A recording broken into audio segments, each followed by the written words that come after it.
Hello! In this our first how-to video, we want to run through how to use our new crimp tool when installing small non-insulated terminals as used in some of our element kits.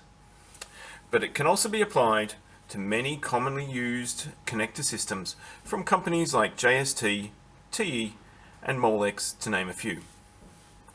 Before we start, let's run through the crimp tool features. The tool uses a ratchet mechanism that ensures correct force is applied and makes it much easier to make a crimp. The ratchet can be easily released with a small lever between the handles.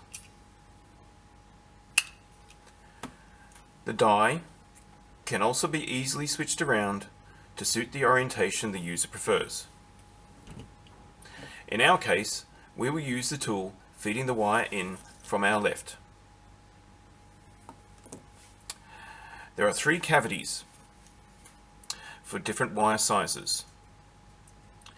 We use the 1.5 and 1 mm, which is the largest and the middle sizes. The interchangeable die is also stepped. The larger section will be used on the wire side, the smaller on the terminal connection side tabs. Firstly, let's remove the terminal from a carrier.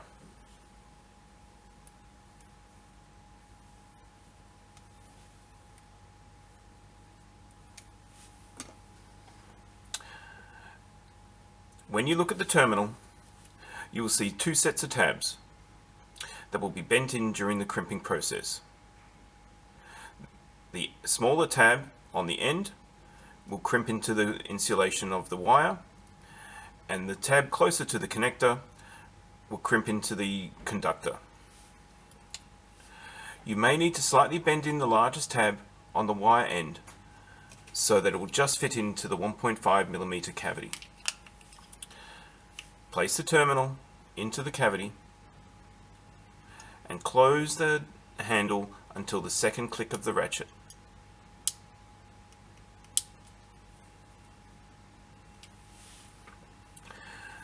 The terminal should be roughly flush at the wire side, and there is a small barb on the terminal side that should be against the face of the die on that side. You should now be able to feed the cable with about 5 mm of insulation stripped into the terminal. The tabs closest to the terminal will provide a stop against insulation. Then close the handles until the ratchet is released. Now, on a larger core cable, this single crimp may be sufficient, but when used on our defrost heaters, we would now suggest you repeat the crimp process in the 1 mm die to ensure a proper connection.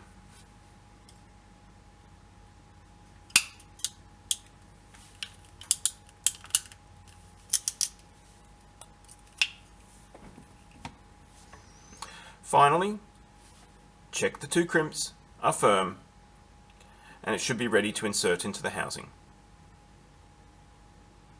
Thanks for watching, and we hope you found this video useful.